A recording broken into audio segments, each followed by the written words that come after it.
Mr. Norman Ohler, author of Blitzed, amongst other books. Thank you very much for doing my podcast, sir. I have listened to your book 6 times in a row. I absolutely love it. And so let's just jump on into it, because I got you for 30 minutes and I won't keep you for a minute over.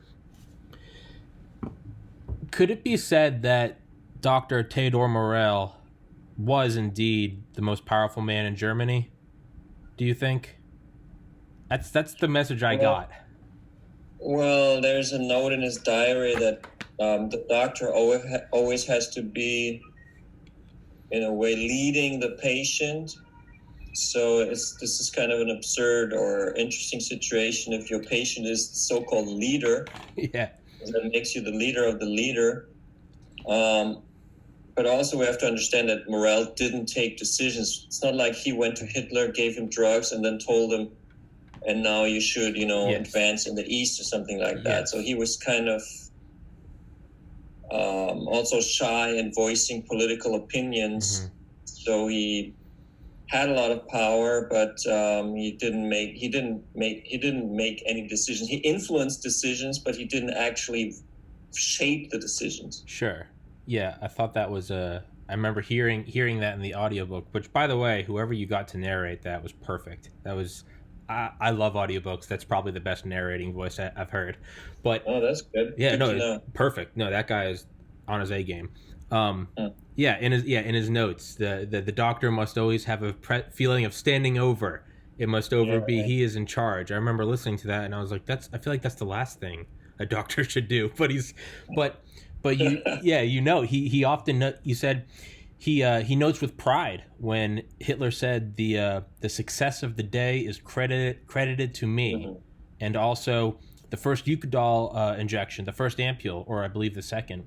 The meeting with Mussolini is fast approaching, and afterwards, on the flight back, Morell is pleased that his injections seem to influence high-level politics. So, yeah, I don't think he consciously wanted to be in control. Like, who was the head of the Gestapo that brought in Morell's guy back at his practice, and he said that Morell he's not a brave man, or he's not a strong man. He wouldn't hurt Hitler when he was being accused of poisoning him. It seems like that wasn't his intention, but possibly accidentally or unconsciously was the most powerful man. That's what I took away from it. Yeah, maybe he saved the world, because in a way he poisoned Hitler. Killed Hitler. And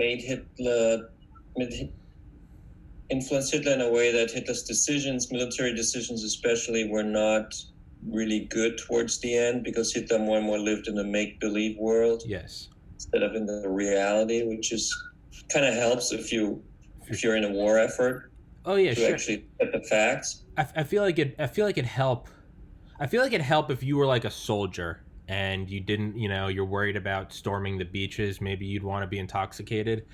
But yeah, as he's hiding away under 21 feet of concrete, and he's high on Eucadol and Pervitin, it's insane. Can be counterproductive. Yeah, absolutely insane. And well, you said the other physician that would put the cocaine in his nose when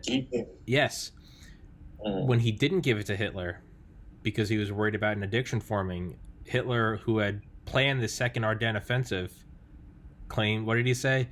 He's no longer interested.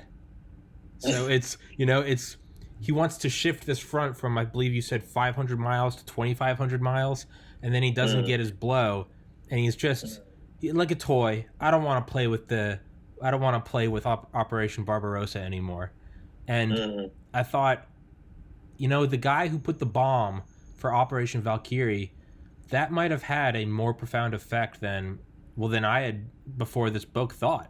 Because that's what led to the ear, nose, and throat doctor, which led to the cocaine in the nose, which that's just one more thing he was addicted to. Come put the cocaine in my nose. I have terrible headaches. I can't think. It's, in a way, these guys did perhaps bring down the Reich without knowing it. Yeah, I think they were not aware of it, and I think no historian has been aware of it, how actually game-changing that attempt was in that respect, that it really ruined Hitler's health and that he became a full-on drug addict. That really started or got into a new decisive phase after July 20th, 1944, which was this assassination attempt by Stauffenberg. Yeah, I mean, the other example, talking Mussolini into the ground, and they're coming in with reports on the bombing of Rome, but he couldn't even work on it because Hitler was just going off. But that really got me thinking about. And Morel was using something, but he doesn't take note of what he was using. Yeah, it's a bit of a mystery what Morel was using himself. My researcher, who's actually a good friend of mine, a DJ in Berlin, he's sure that Morel took opioids as well, because there's a point when he actually writes in his diary that his own arms are scarred and he's trembling so much because of the stress of this late in the war, having to deal with Hitler all the time and having to deal with all these other celebrity patients, that he can't inject himself anymore. So what does he really need to inject himself with? I mean, if you have, what do you need to inject, just self-inject? What can that be? So probably he was also using the opioid, the oxycodone, but he doesn't write it, so there's no proof. And in Blitzed, I try to, only list facts for which I have a source. But, just talking to you, I would highly suspect Morel being a morphine or opioid addict, because many people actually were at the time. And then his doctor from Berlin actually has to travel to the Berghof, which is quite far, especially in the wartime, to make all this way just to give his boss the injections. Yeah, that probably was more in this syringe than just vitamins or glucose. Injection as always. X. It stands for glucose, but Trabenzuka. No, that was glucose, but injection as he was sneaky. He was slithery. You're right. He, injection as always. He encrypts it because, who was it? I've sent so many men to the gallows, I don't mind sending one more. That's what Himmler said to him. Yes, and you said it became the norm for not only Hitler to be high, but for the generals going to meet him had to be high as well, which I think that makes perfect sense. To swing back around to Morel, if everyone had to be high to deal with this guy, I don't think that excludes Morel. I think he absolutely has to be on Eucadol and or Pervitin. Yeah. So they were on eye level and on the same chemistry, basically. It makes sense. It kind of casts it all into to me it all. At first it was very confusing.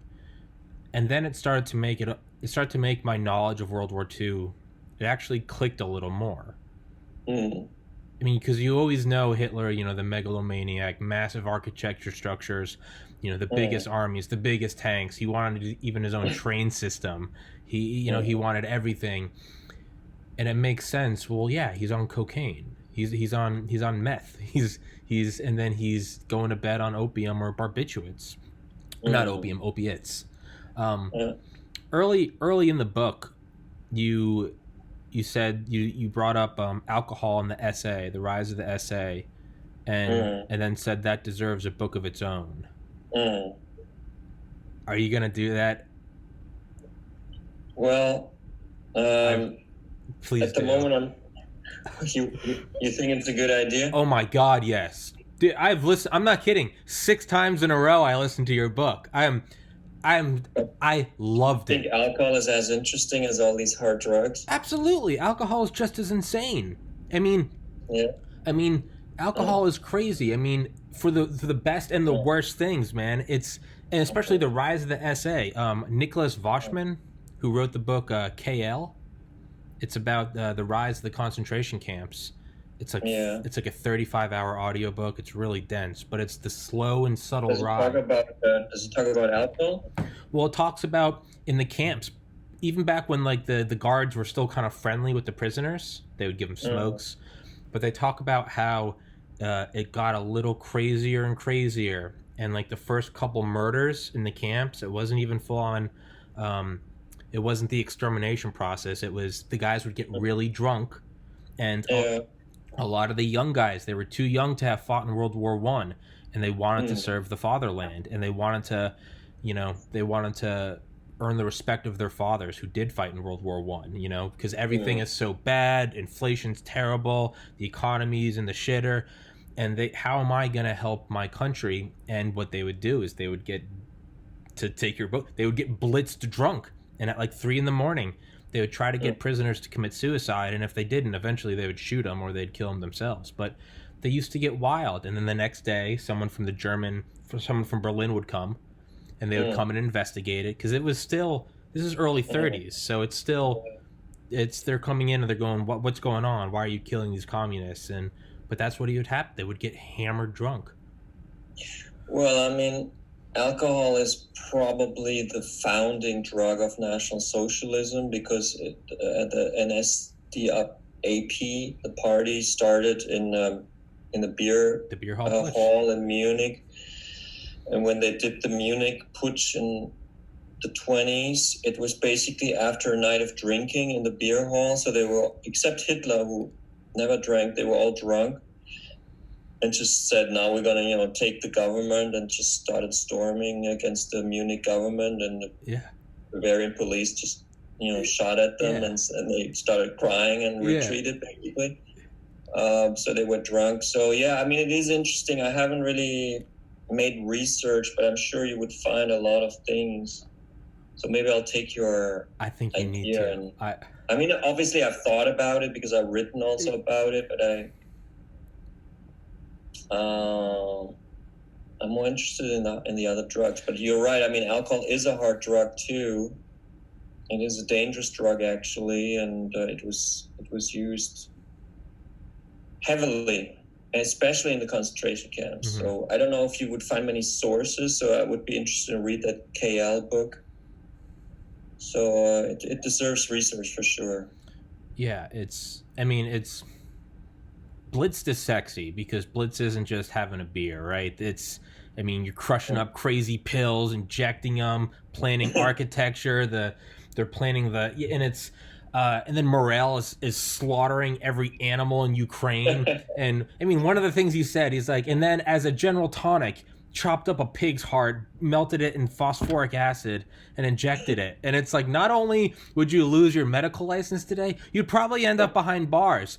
But then it cuts right back to Hitler grabs Morel's hand and says, thank you. And it's just like, what the hell is going on? And so, you're right. It is sexy. It's everything. And then it gets crazy. It gets crazier and crazier, right? Because you have the Reich, the Greater Reich, and the Teutonic World Reich, and you say how that parallels the increasing injections of or increasing dosages of Eucadol, and then of course it goes into a climax at the end with D9, which is just the most insane drug there is. So it's. I don't know if you can achieve those effects with alcohol. Yeah, you're right. In the book. Yeah, but it would be interesting to examine it, actually. Yeah, it would. It would be because as sexy as Blitzed is, something, it did give birth to that. Alcohol did give birth to that. So that's true. You'd have to tie it into that. It's, I don't know. It's the one thing you said that of the entire book, and I loved the whole book, the one thing that stuck in my mind more than anything is when you said Hitler was up at was it Bergdorf? Or was the one in the mountains? Berghof. Okay, yeah, I can't pronounce it.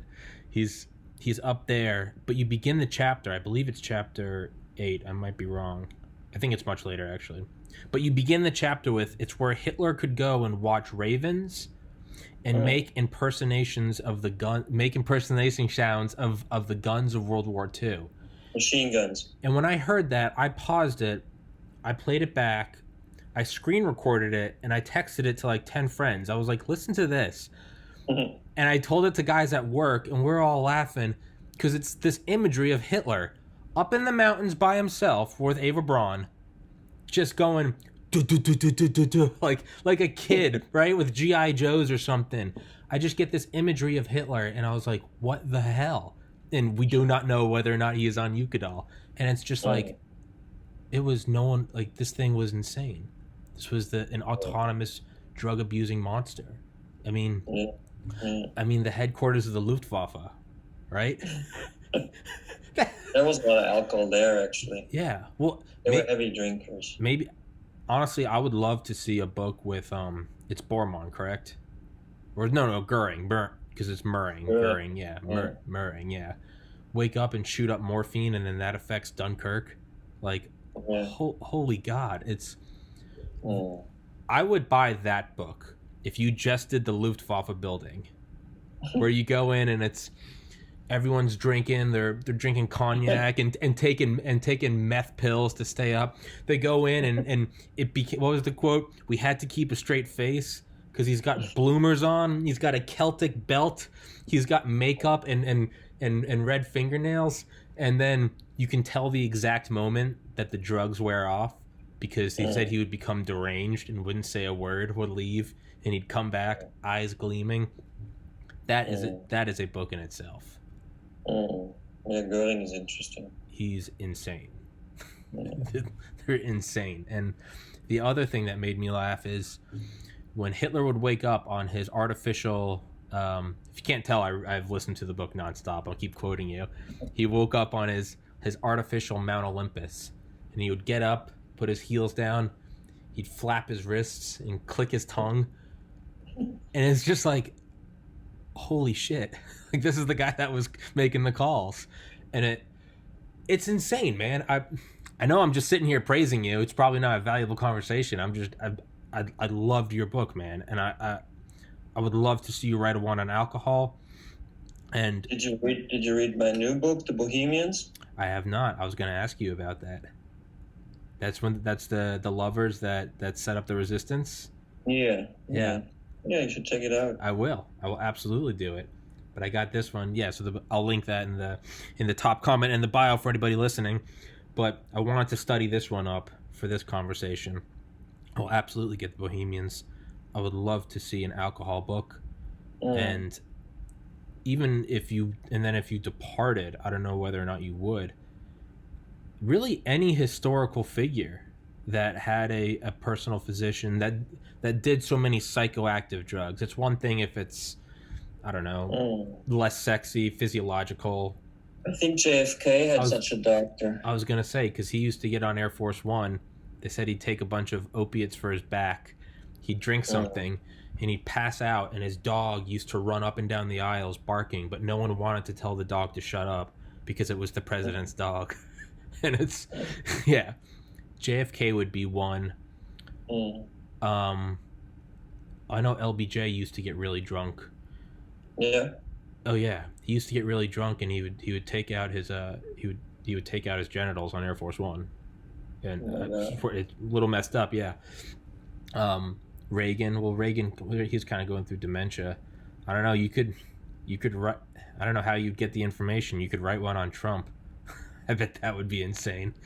But that, or to kind of bring it back down into reality where there are declassified documents, I think an MK Ultra book, if you tied in Operation Paperclip with because there's not a lot of, at least I haven't. I've read several books on Operation Paperclip, but none really on MK Ultra because we brought over, everyone knows the rocket scientists, everyone knows Werner von Braun, everyone knows Rudolph.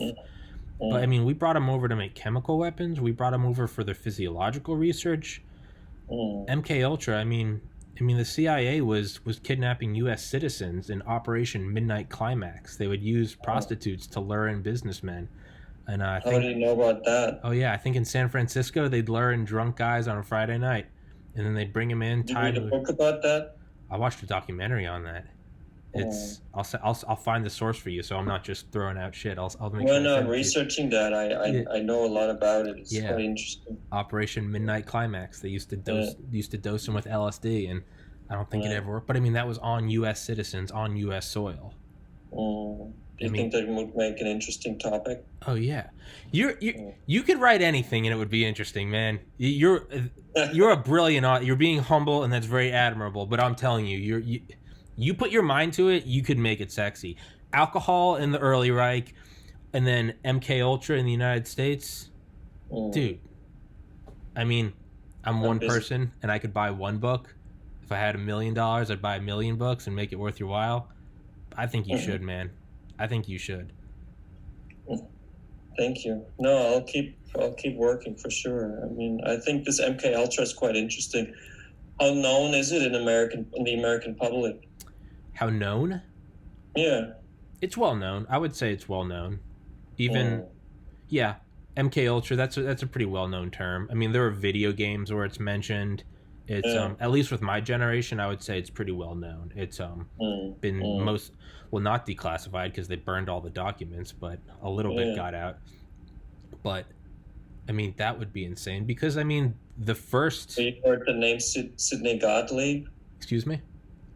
Have you heard the name Sidney Gottlieb? No, sir.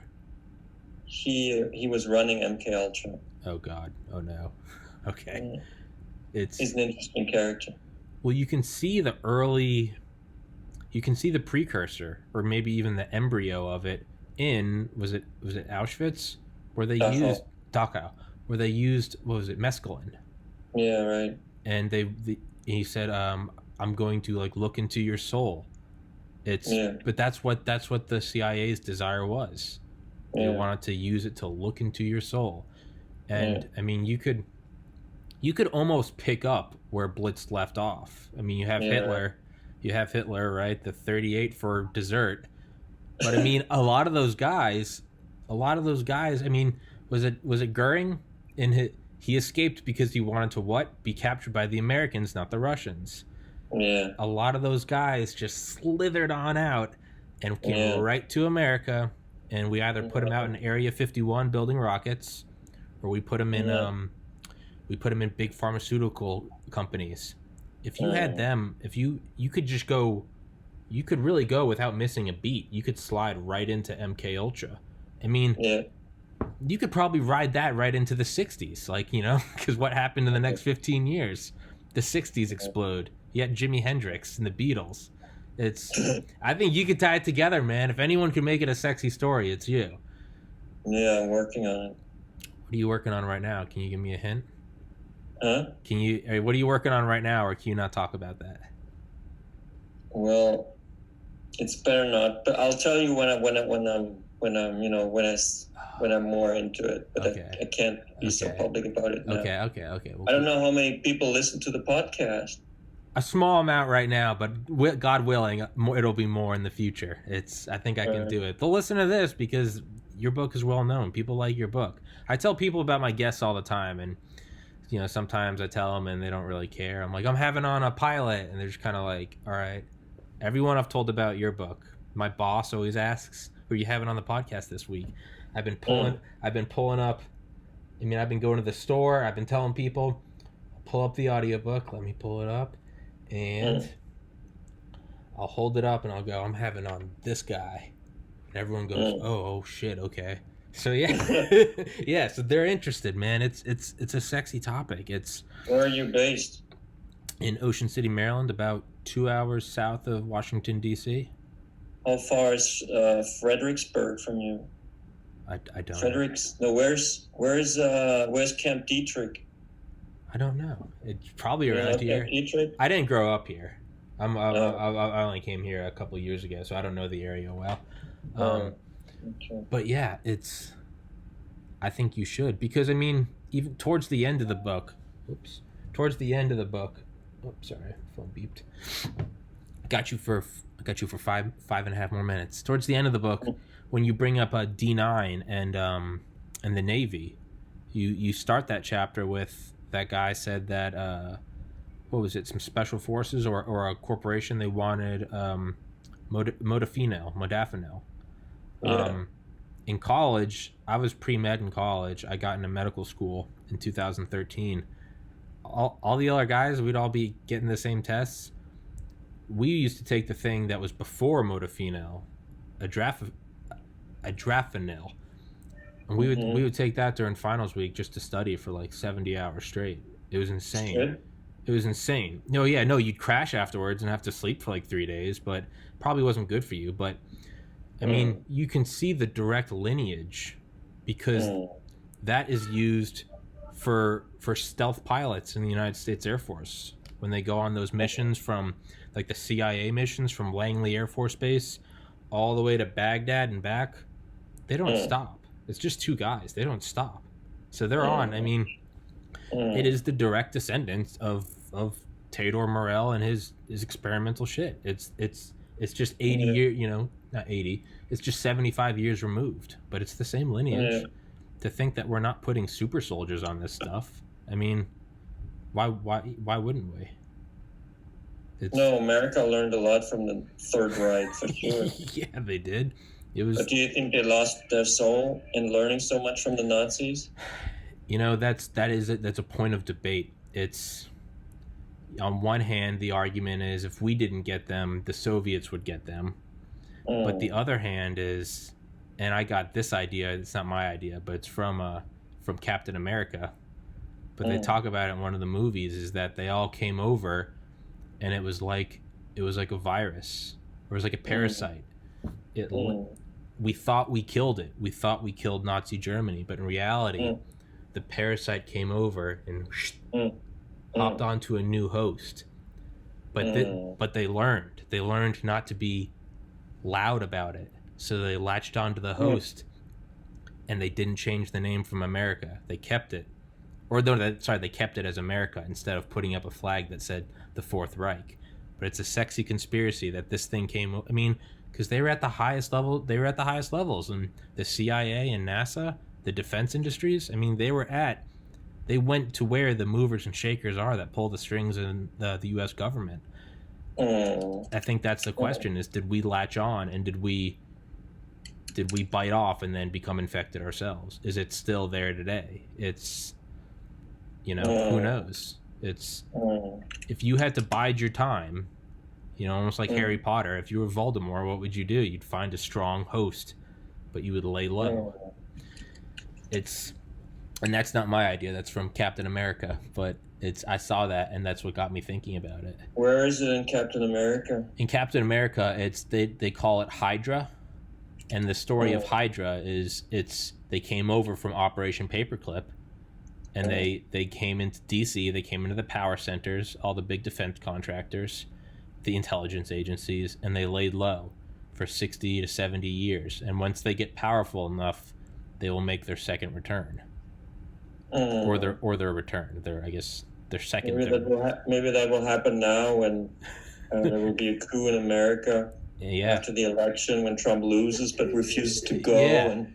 Who knows what's going to happen? Yeah, they come out. What do you think is going to happen? Who's going to win? I don't know. I've had on friends. I've had on guys that are sure Trump is going to win. I had on my friend that was an intern in the Obama administration. He's sure Biden's going to win. I have no idea. Is it close call? I legitimately think it's going to... I think Trump has a very strong base, but I'm only 30 years old. I don't think there's ever been a president that has made so many people angry that they're going to go vote. But you got to remember, and I always bring this up, in the 2016 election, of the voting eligible population, not even the whole population, the voting eligible, so you're above 18, you're not a felon. The voting eligible population in the United States in the 2016 presidential election, only 27% voted. 73% stayed home. So almost 3/4 of people who could vote did not vote. So, I mean, really, it could go any, and that wasn't unique. That's what most elections are like in the United States. So, whoever can get the most people out. Is Trump going to get more people to come vote, or did Trump piss off enough people that they're going to go out and vote? I don't know. Maybe we'll see Operation Paperclip take off its hood. Who knows? Maybe they're all still alive. They've been using radical life extension. You're gonna have von Braun. You're gonna have Rudolph, and Tador Morell is gonna come out, and they're all gonna be like 140. I mean, it is a bit of a white supremacist program that Trump is running. It is, and it's. Have you ever watched? I'm at 30 minutes. Okay, I'll let you go in 1 minute. Have you ever watched Man in the High Castle? Yeah, actually watching it right now. Oh yeah, I watched it in July. I watched it in July for the first time. Is it good? Oh yeah, it's insane. But yeah, I'm still in the beginning, but it's interesting. Okay, yeah, it gets crazy. But I mean, I don't know. I could, if I were you, I'd watch Captain America. Yeah, I'll check that out. I'll have to find which one it is specifically. Yeah, send me an email. Yeah, I will. It's great. I can actually send you the exact scene. It's like a 3-minute scene. Yeah, great. Please do. Yeah, you can cut out all the other bullshit. It's it's great. I said I would let you go after 30 minutes. I've kept you for 31 minutes, so I'm a liar, and I apologize. But Mr. Norman Ohler, author of Blitzed, a fantastic book. My God, get it and listen to it. It's amazing. If for anything else, just for the narrator. The narrator has an amazing voice. It's deep and smoky and wonderful. It's beautiful. The book is insane. It's you're gonna write one about alcohol on the rise, and then you're gonna write you could turn it into a trilogy. Alcohol on the rise, Blitz is in the center, MK Ultra at the end. Yeah, maybe you're right. Come on, man. You got to do it. You got to do it. I will personally campaign for you. I will plug it every podcast. I will spam it. But now I'm at the I'll let you know what will happen. Yes, sir. And I'm going to grab the Bohemians, but when I read it, you're going to come back on and we're going to talk about the Bohemians. It doesn't have to be soon, but I'll send you an email. We're going to talk about that. Do that. Yes, sir. And I'm going to email you the Captain America link because that is a sexy idea. Thank you, sir. God bless. Stay safe. Thank you so much for coming on my show. Thank you for everything. It was a pleasure. Have a good day. Thank you, sir. You too. Goodbye. Bye.